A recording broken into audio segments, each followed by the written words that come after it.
જ્યારે ગુસ્સો ચડે છે ને ત્યારે મારી અંદર રહેલું જાનવર કૂદકા મારે છે અને બહાર આવવા આક્રમણ કરે છે. પાગલ થઈ જાઉં છું ગુસ્સો ચડે છે ત્યારે.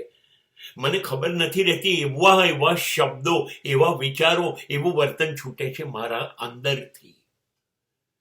એટલા માટે બર્નાર્ડ શોએ એવું કીધેલું કે જ્યારે પણ મતભેદ ઉભા થાય, મનભેદ થાય, ઝઘડો થાય, એ વખતે એ જગ્યા જ છોડી દો. એ જગ્યા છોડી દો.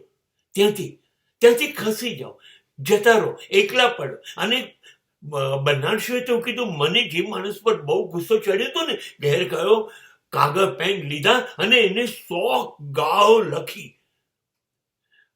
અને એ લખવામાં સમય નીકળી ગયો, 2-3 કલાક થઈ ગયા.